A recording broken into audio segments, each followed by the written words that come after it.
नमस्कार, मैं हूं आपके साथ अनुष्का। आइए बढ़ते हैं आज की खास खबर की ओर। उज्जैन के चारधाम मंदिर स्थित अखंड आश्रम में गुरु पूर्णिमा महोत्सव के उपलक्ष्य में आयोजित 2 दिवसीय भव्य आध्यात्मिक अनुष्ठान का मंगलवार को गरिमामय संपन्न हुआ है। इस धार्मिक आयोजन के मुख्य केंद्र बिंदु युग पुरुष स्वामी परमानंद गिरी महाराज रहे। इस धार्मिक आयोजन के मुख्य केंद्र बिंदु युग पुरुष स्वामी परमानंद गिरी महाराज रहे। उत्सव के दौरान मंत्र दीक्षित शिष्यों ने अत्यंत भावपूर्ण वातावरण में अपने गुरु का पादुका पूजन कर श्रद्धा समर्पित किया और उनसे जीवन का मार्गदर्शन प्राप्त किया। यह अनुष्ठान गुरु पूर्णिमा की पावन परंपरा के निर्वहन के रूप में आयोजित किया गया था, जिसमें संतों का सानिध्य पाकर भक्तों भाव विभोर हो गए। इस विशेष आध्यात्मिक आयोजन में गुरु शिष्य परंपरा का अनुपम दृश्य देखने को मिला। स्वयं महामंडलेश्वर शांति स्वरूपानंद गिरी महाराज और महामंडलेश्वर आचार्य ज्योतिर्मानंद गिरी ने भी अपने गुरुदेव के समक्ष नतमस्तक होकर उनका चरण वंदन किया और आशीर्वाद प्राप्त किया।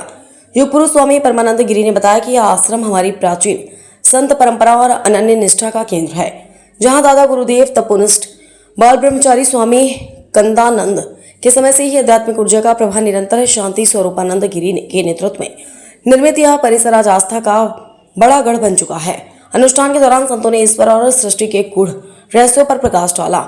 उन्होंने बताया कि परमात्मा ही सृष्टि का अभिन्न निमित्तापादान कारण है, जो स्वयं ही उत्पत्ति, स्थिति और लय का संचालन करता है। इस दौरान मौजूद श्रद्धालुओं ने संतों के दर्शन कर जीवन की सार्थकता का अनुभव किया। ट्रस्ट के कार्यवाहक अध्यक्ष शांति स्वरूपानंद गिरी ने बताया कि प्रतिवर्ष गुरु पूर्णिमा के ठीक बाद संतों का यह विशेष आगमन और 2 दिवसीय समागम भक्तों के लिए किसी उत्सव से कम नहीं होता। हालांकि इस प्राचीन केंद्र से जुड़े पुराने निष्ठावान लोग अब इस दुनिया में नहीं रहे, फिर भी नई पीढ़ी के युवा और जिज्ञासु भक्ति पूरी श्रद्धा के साथ इस परंपरा को आगे बढ़ा रहे हैं।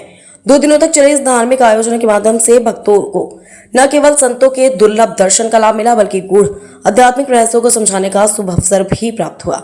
उत्सव के अंतिम चरण में भव्य भोजन भंडारे का आयोजन हुआ, जिसमें श्रद्धालुओं ने महाप्रसाद ग्रहण किया। भंडारे के बाद सभी आगंतुकों को ससम्मान विदाई दी गई। अखंड आश्रम में आयोजित इस 2 दिवसीय अनुष्ठान को विराम देते हुए सभी संतगण अब आगामी कार्यक्रमों की श्रृंखला के लिए इंदौर प्रस्थान कर गए, जहां वे अपने अगले आध्यात्मिक प्रवास का शुभारंभ करेंगे।